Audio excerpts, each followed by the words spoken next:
பெறுவதற்காக போராடி கொண்டிருக்கும் சில புனர்வாழ்வு முன்னாள் போராளிகளுக்கு பல சந்திப்புகளை ஏற்படுத்தி அவர்களோடு குறிப்பாக இந்த வடக்கு கிழக்கு பகுதிகளில் உள்ள பிரச்சனைகள், அதிலும் குறிப்பாக கிழக்கு மாகாணத்திலும் இந்த மட்டக்களப்பு மாவட்டத்தை பிரதிநிதித்துவப்படுத்துகின்ற ஒரு பாராளுமன்ற உறுப்பினர் அடிப்படையில் மட்டக்களப்பு மாவட்டத்தினுடைய பல்வேறுபட்ட பிரச்சனைகளை பற்றி நான் ஒவ்வொரு இடத்திலும் எடுத்து பேசிக் கொண்டிருந்த பொழுது அங்கே உள்ள உறவுகளில் பல்வேறுபட்ட உறவுகள் முன்வந்து எமது மட்டக்களப்பு மாவட்டத்தினுடைய சகலவிதமான தேவைப்பாடுகளையும் கேட்டறிந்ததோடு தங்களால் முடிந்த உதவிகளை செய்வதாக கூறியிருந்தார்கள். அவ்வாறு கூறிய நேரத்திலே நான் 20 நாட்கள் அங்கே தங்கியிருந்தது. வருவதற்கு முதல் நாளிலே நாங்கள் ஒரு பாடசாலையினுடைய மட்டக்களப்பு விவேகானந்தா பெண்கள் விடுதியை புனரமைப்பதற்கான ஒரு நிகழ்வொன்றை அங்கே நடத்தி கொண்டிருந்த வேளையிலே வருவதற்கு முதல் நாள் எதிர்பாராத விதமாக அந்த இடத்திலே ஒருவர் வேகமாக வந்தார். வந்து அவர் ஒரு 5-10 நிமிடம் கூட நிற்கவில்லை. நான் பேசியதுக்கு பிரவீனிடம் வந்து சொன்னார். அவர்தான் அருமை நண்பர் செந்தில்குமரன் அவர்கள். அவர் வந்து சொன்னார், கட்டாயம் நான் உங்களுடைய மட்டக்களப்புக்கு உதவி செய்ய விரும்புகிறேன். அந்த உதவியிலும் நான் முதலாவது செய்ய விரும்புவது எமது விடுதலைக்காக போராடிய எமது முன்னாள் போராளிகள் புனர்வாழ்வு பெற்றவர்களுக்காக தான் நான் அந்த உதவியை நான் செய்வேன். அது அவர்களுக்குத்தான் அந்த முதலாவது உதவி கிடைக்க வேண்டும் என்று அவர் சொன்னார். அப்பொழுது நான் மிகவும் சந்தோஷம் அடைந்தேன். காரணம், எங்களுடைய இனத்தினுடைய விடுதலைக்காக, இந்த மண்ணினுடைய விடுதலைக்காக தங்களை முழுமையாக அர்ப்பணித்து செயற்பட்டு தங்களுடைய வாழ்நாளை தியாகம் பண்ணி தங்களுடைய உடல் அங்கங்களை இழந்து தங்களுடைய குடும்ப உறவுகளை இழந்து இன்றைய இந்த மாவட்டத்திலே இந்த வடகிழக்கு பகுதிகளிலே அனாதைகளாக நிற்கதியாக இருக்கின்ற எங்களுடைய இந்த போராளிகள் கிட்டத்தட்ட கடந்த அரசிலே 11,900க்கும் மேற்பட்ட முன்னாள் போராளிகள் புனர்வாழ்வு அளிக்கப்பட்டு இங்கே இருக்கிறார்கள் இந்த நாட்டிலே. ஆனால் அவர்களுடைய வாழ்வாதாரத்தை முன்னேற்றுவதற்கு, அவருடைய வாழ்க்கையில் ஒரு மறுமலர்ச்சி ஏற்படுத்துவதற்கு இந்த அரசாங்கங்கள் எந்த ஒரு பாரிய வேலை திட்டத்தையும் கடந்த அரசு முன்னெடுத்ததாக தெரியவில்லை. இந்த அரசிலும் நாங்கள் இவர்களுடைய வாழ்வாதாரத்தை முன்னேற்றுவதற்கு வேகமான, விரைவான, நல்ல நடவடிக்கைகளை, ஆரோக்கியமான நடவடிக்கைகளை ஏற்படுத்த வேண்டும் என்று நாங்கள் வலிந்து பல தடவை பார்லிமென்ட்டிலும் பேசிக் கொண்டிருக்கின்றோம். இந்த நேரத்திலே இவர்களுக்கு எவ்வாறு உதவி செய்யலாம் என்று நாங்கள் கலங்கிய வேளையிலே கனடா தேசத்திலே அநேகமானவர்கள் கல்விக்கு உதவி செய்வதற்கு முன் வந்தார்கள் மற்றும் வறுமை கோட்டுக்குள் வாழ்றவர்களுடைய வாழ்வாதாரத்தை முன்னெடுக்க வந்தார்கள். ஆனால் அருமை நண்பர் செந்தில்குமரன் அவர்கள் முதலாவது சொன்ன வார்த்தை, நிச்சயமாக எங்களுடைய முன்னாள் புனர்வாழ்வு பெற்றதான இந்த போராட்ட களத்தில் இந்த போராளிகளுக்கு நாங்கள் நிச்சயமாக அவர்களுடைய வாழ்வாதாரத்தை உயர்த்துவதற்கு நாங்கள் நடவடிக்கை எடுக்க வேண்டும். ஆகவே நீங்கள் இலங்கை போனவுடன் என்னை தொடர்பு கொள்ளுங்கள், நான் அதுக்கான உதவி செய்வேன் என்று. அந்த அடிப்படையிலே நான் இங்கு வந்த பொழுது அவர் என்னோடு உடனடியாக தொடர்பு கொண்டார். அவர் ஆரம்பத்தில் என்னோடு பேசியது, இந்த மாவட்டத்திலே ஒரு தொழிற்சாலை ஒன்றை நிறுவி அந்த தொழிற்சாலையிலே இவர்களுக்கு ஒரு வேலை வாய்ப்பை கொடுப்பதற்கான நடவடிக்கையை முன்னெடுப்பதாக கூறியிருந்தார். ஆனால் ஒரு தொழிற்சாலை ஒன்றை நாங்கள் குறுகிய காலத்துக்குள் அதை நிறுவி அதுக்குள்ளே எங்களுடைய புனர்வாழ்வு பெற்ற போராளி உள்வாங்குவது என்பது மிகவும் ஒரு லேசான காரியமாக இருக்கவில்லை. அதுக்கு உண்மையில் நாங்கள் நிறைய திட்டங்களை வகுத்து சரியாக கொண்டு போக வேண்டும். அப்பொழுது நான் அருமை நண்பர் செந்தில்குமரன் சொன்னேன், நீங்கள் நிச்சயமாக வர வேண்டும். ஆனால் 2009ஆம் ஆண்டுக்கு முன்பும் 2009ஆம் ஆண்டுக்கு பின்பும் தன்னுடைய சேவையை அவர் இந்த ஈழத்து மக்களுக்காக, வடகிழக்கில் இருக்கின்ற மக்களுக்காக அவர் பாரிய அளவில் சேவை செய்து கொண்டிருக்கின்றார். உண்மையிலே அந்த கனடா தேசத்திலே நான் இருந்த பொழுதுதான் பார்த்தேன். நான் இருக்கின்ற நேரத்திலே அங்கே 45-50 குளிர் பனி கொட்டி கொண்டிருந்தது. அந்த பனிக்குள்ளும் அவர்கள் தங்களுடைய நேரங்களை கூடுதலாக தியாகம் பண்ணி இவ்வாறான தங்களுடைய வருமானத்திலே தாங்கள் மட்டும் நன்றாக வாழ்ந்தால் போதும் என்று இருக்கின்ற எத்தனை மனிதர்கள் இந்த உலகத்திலே இருக்கிறார்கள். தாங்களும் தங்களுடைய குடும்பமும் நன்றாக இருந்தால் போதும், தாங்கள் போய் ஒரு நிலையை அடைந்து விட்டால் இந்த நாட்டை மறந்து விடுவது, இந்த நாட்டினுடைய உறவுகளை மறந்து விடுகின்ற நிலையில் எத்தனை பேர் வாழ்ந்து கொண்டிருக்கிறார்கள். ஆனால் செந்தில்குமரனை பொறுத்தளவுக்கு உண்மையிலே அவர் நீண்ட காலமாக தன்னுடைய வருமானத்திலே, தான் கஷ்டப்பட்டு உழைக்கின்ற வருமானத்திலே இந்த தாயக உறவுகளுக்காக கூடுதலான சமூக சேவையை அவர் அந்த கனடா தேசத்திலிருந்து அவர் செய்து கொண்டிருக்கிறார்.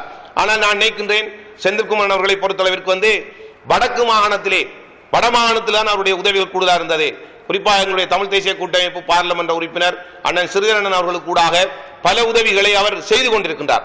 அதை நான் அறிந்திருக்கிறேன், பார்த்திருக்கின்றேன். சிறிதரனுடன் பேசும் பொழுதும் அவரும் செந்தில்குமரனை பற்றி பல மனப்பதிவுகளை நடத்த ஏற்படுத்தினார்.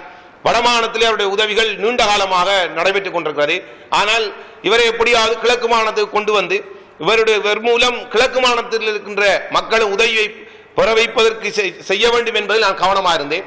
அதனால் நான் அவரோடு பேசிக்கொள்வேன். ஆனால் செந்தில்குமார் அவர்கள் என்னோடு பேச முற்பட்ட போது நான் ஒரு நாளைக்கு ஒரு தடவை போன் எடுத்தால் அவர் 10-15 தடவைக்கு மேல் போன் எடுப்பார். தொடர்ச்சியாக விசாரித்துக் கொண்டிருப்பார். அவருடைய அந்த வேலை உங்களுக்கு தெரியும். இலங்கை போன்ற நாடுகளோட ஒப்பிடும்போது அந்த மேற்கத்திய நாடுகள் உங்களுக்கு தெரியும், மிகவும் இயந்திரமயமான வாழ்க்கை. அங்க எந்த நேரமும் அவர்களுக்கு வேலை செய்து கொண்டே இருப்பார்கள். ஒரு வேலை 2 வேலை கதைக்க டைம் இருக்காது. ஆனால் அதுக்குள்ளேயும் உங்களுடைய நலனை பற்றி உங்களை பற்றி கூடுதலாக பேசி பகுதிகளில் குறிப்பாக வடகிழக்கு தவிர்ந்த ஏனைய பகுதிகள் கூட இந்த புனர்வாழ்வு பற்றி இருக்கின்றதான எங்களுடைய போராளுடைய வாழ்வாதாரத்தை முன்னேற்றுவதற்கான நடவடிக்கைகளை நிச்சயமாக வேகமாக முன்னெடுக்க வேண்டும். ஆனால் அவ்வாறு அவர்களுக்கான வாழ்வாதாரத்தை முன்னேற்றுவதற்கு அவர்களுடைய வாழ்க்கையிலே ஒரு அடுத்த தலைமுறைக்கு ஏதாவது வழிகாட்டுவதற்கு ஒரு நடவடிக்கைகளையும் பெரிதாக முன்னெடுப்பதாக தெரியவில்லை. ஒரு சிலருக்கு வந்துதான் 3000 ரூபாய் கொடுப்பனவு வழங்கப்படுகிறது. ஆனால் அந்த 3000 ரூபாய் கொடுப்பனவு கூட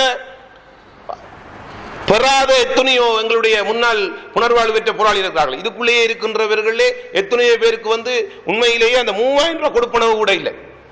அரசாங்கத்திடமிருந்து அவர்களுக்கு கொடுக்கப்படுற சில வீட்டு திட்டங்கள்ல கூட யுத்தத்தால் பாதிக்கப்பட்டவர்களுக்கு வீட்டு திட்டம் இருக்கிறது. அந்த வீட்டு திட்டத்தில் கூட அவர்களோடு நான் பேசிய பொழுது அவர்கள் சொன்னார்கள், அந்த வீட்டு திட்டத்தில் கூட தங்களை உள்வாங்குவதற்கு பல சிரமங்களை அவர்கள் எதிர்நோக்கக்கூடியதாக இருக்கின்றது. அந்த வீட்டு திட்டத்தில் இவர்கள் உள்வாங்குவதற்கு பல தடைகளை விதிக்கின்றார்கள். ஆகவே இவ்வாறு ஒரு வகையில் எல்லா வகையிலையும் புறக்கணிக்கப்பட்டு எல்லா வகையிலையுமே மிகவும் வேதனை மேல் வேதனைக்குள்ளாய் இருக்கின்றதான எங்களுடைய இந்த முன்னாள் போராளிகளை நிச்சயமாக நாங்கள் கை கொடுத்து உதவ வேண்டும். அவர்களுடைய வாழ்க்கையை உயர்த்த வேண்டும். ஏனென்றால் இங்கே 3 தலைமுறை பாதிக்கப்பட்டிருக்கிறது. முதலாவது தலைமுறை இவர்களுடைய தாய் தகப்பன், இங்கே இருக்கின்றதான புனர்வாழ்வு பெற்றதான போராளிகளுடைய தாய் தகப்பன் பாதிக்கப்பட்டிருக்கிறார்கள். எத்தனை பேரை இழந்திருக்கிறார்கள். அப்ப அவர்கள் பாதிக்கப்படுகிறார்கள். இரண்டாவது தலைமுறை என்பது இவர்கள் பாதிக்கப்பட்டிருக்கிறார்கள். எத்தனை பேர் இங்கே உடலிலே பல காயங்களோடு பல அங்கங்களை இழந்து பல வேதனைகளோடு மன ரீதியான உளவியல் தாக்கத்தோடு இருக்கிறார்கள். அப்ப இவர்களுடைய 2வது தலைமுறை பாதிக்கப்படுகிறது. இந்த 2 தலைமுறையோடு இந்த பிரச்சனை முடிந்து விட்டால் பரவாயில்லை. ஆனால் 3வது தலைமுறை அவர்களுடைய பிள்ளைகளுடைய வாழ்வாதாரம், இவர்களுடைய வாழ்க்கை வாழ்வாதாரம் வறுமை கோட்டுக்குள் இருப்பதால், வறுமையான சூழலில் இருப்பதால் அவர்களுடைய பிள்ளைகளை மேல்நிலைக்கு கொண்டு வருவதற்கு, இவர்களுடைய பிள்ளைகளை கல்வி ரீதியாக மேலே கொண்டு வருவதற்கு, படிப்பிப்பதற்கு ஏனென்றால் கஷ்டமா இருக்கின்றது. காரணம், அன்றாடம் உழைத்து அல்லது உழைக்கக்கூடிய நிலையிலும் சிலர் இல்லை, வெளியில் சென்று உழைக்கக்கூடிய சூழ்நிலையில இல்லை பலர். அப்படியானவர்களுடைய குடும்பத்திலே பிள்ளைகளை எப்படி படிப்பிப்பது?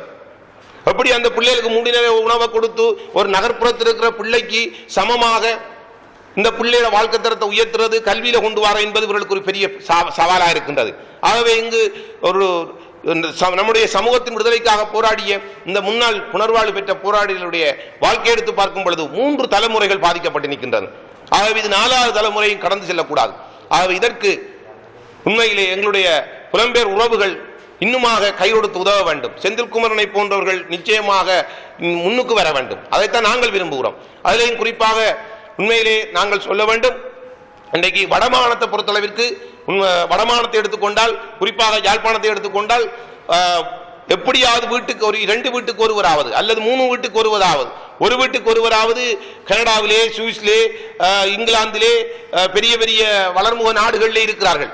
ஆனால் எங்களுடைய கிழக்கு மாகாணத்தை எடுத்துக்கொண்டால் 1000 குடும்பத்தை எடுத்துக்கொண்டால் 1000 குடும்பத்திலே ஒருவர் கூட நான் நினைக்கின்றேன் வளர்முக நாடுகளான அமெரிக்காவிலேயோ கனடாவிலேயோ அல்லது சுவிஸ், ஜெர்மன் அப்படி என்ற அபிவிருத்தி அடைந்த நாடுகளில் எங்கடாக்கள் இல்லை. மேல நாங்கள் கூடுதலாக சிந்தித்து பார்த்தோம்னா எமது மட்டக்களப்பு மாவட்டத்தை எடுத்துக்கொண்டால் கிட்டத்தட்ட 199% சவுதி, கட்டார், மத்திய கிழக்கு நாடுகளில் தான், அதுவும் சாதாரண கூலி தொழிலாளர்களாக தான் அங்கு வேலை செய்கின்றார்கள். அவர்களுக்கு அவர்கள் இங்கிருந்து போகும் பொழுது தங்களுடைய மனைவியினுடைய மாலையை ஈடு வைத்து மற்றவரிடம் வட்டிக்கு கடன் வாங்கித்தான் இந்த சவுதி கட்டாருக்கு போகிறார்கள். அங்கேயும் போய் அவர்கள் எடுக்கின்ற சம்பளம் 30,000 35,000 ரூபாய் சம்பளம் தான் எடுக்கிறார்கள். அப்ப அவர்களால் வாழ்வாதாரத்தை கொண்டு நடத்துறது கஷ்டம்.